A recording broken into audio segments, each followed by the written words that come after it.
welcome back to Naeem Bukhari YouTube channel. Students, now we are going to discuss lecture number 13 part D. ये वैसे C लिखा हुआ है तो इसको मैंने मिटाया हुआ है क्योंकि इसका एक पार्ट और बनाया है मैंने. तो पार्ट D डिस्कस करें. इसमें हम बात करेंगे डायग्नोसिस की. How we can diagnose hemolytic disease of new born. कि अगर एक बेबी है या फीटस है वो HDN सफ़र कर रहा है या एक मदर है तो उसमें haemolytic disease of new born के चांसेस हैं. तो how we can track it, how we can prognose it, how we can diagnose it, what are the essential protocols, and being a lab technologist what kind of practices we can follow or procedures we can follow. So first thing, to diagnose erythroblastosis fetalis, a doctor will order a routine blood test during your first prenatal visit. Prenatal diagnosis के लिए doctor क्या करेगा, पहले कुछ test लिखेगा. Test में CBC होगा या फिर उसमें ये किया जाता है कि प्रीनेटल डायग्नोसिस में उसकी अगर जेनेटिक टेस्टिंग की फैसिलिटी भी अवेलेबल है तो यहाँ पे एक चीज़ ऐड कर लें कि हम क्या करते हैं कि उसकी पेडिग्री बनाते हैं. तो पेडिग्री जब बनाई जाती है तो हम ये भी देखते हैं कि उसके जो मदर है या पेशेंट है उसका और उसका जो हस्बैंड है उनका ब्लड ग्रुप लिया जाएगा, ब्लड ग्रुप डिटरमाइन किया जाएगा.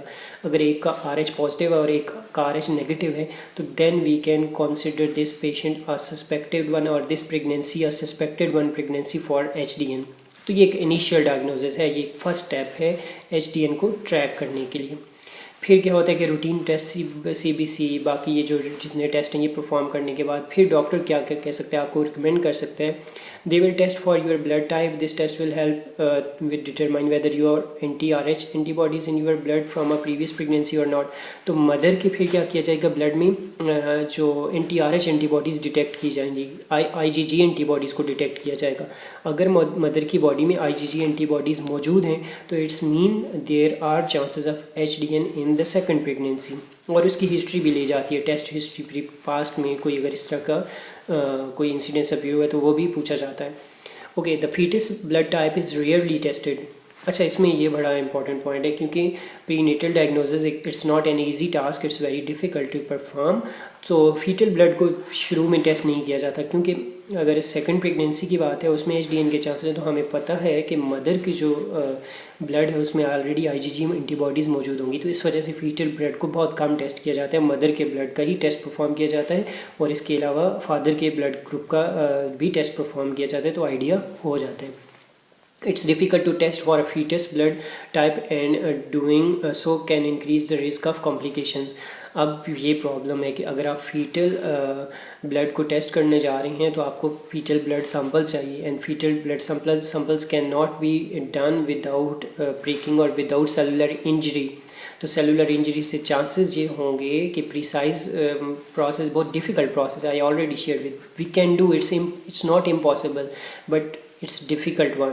So that's why if we will be doing this process to collect the fetal blood, so it can lead towards the contamination with the mother blood as well, and again we will be having false positive test results. So that's why this is difficult and it can lead towards further complications. कि अगर उसको HDN नहीं भी है तो वो हो जाएगी क्योंकि मदर का ब्लड जब आप प्रिक करेंगे और जाके फीटल सैंपल लेंगे, ब्लड सैंपल लेंगे तो उस केस में वो मदर का ब्लड भी साथ में प्रिक करने से जा सकता है, फीटर के ब्लड के साथ कॉन्टेमिनेट हो सकता है और अगर उसको नहीं भी HDN है तो वो हो सकती है. So that's why this process is tricky one and it needs meticulous care. Okay, now we are going to move for part E of our lecture which is regarding treatment. So treatment से पहले ज़रा हम diagnosis की ही बात करेंगे कि diagnosis में कोई अगर और पॉइंट है जो हम ऐड कर सकें. तो डायग्नोसिस मैंने कहा कि pedigree analysis.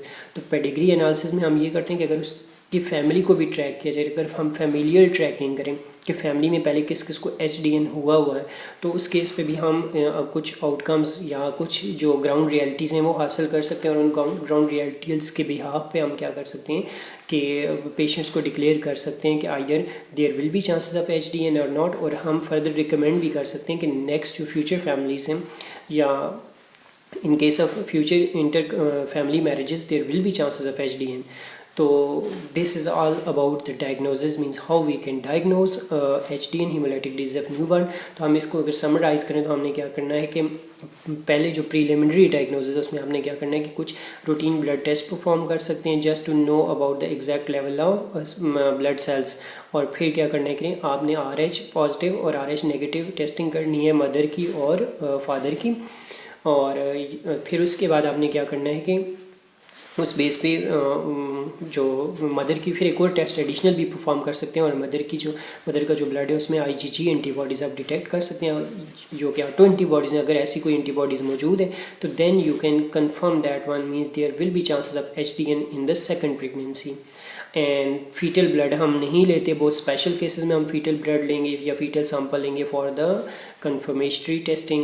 So that's why because it can induce the HDN as well, so that's why fetal blood is not preferred for the diagnostic purpose. That's all regarding lecture number 13 part D. Now we will discuss part E in next slide. Stay tuned.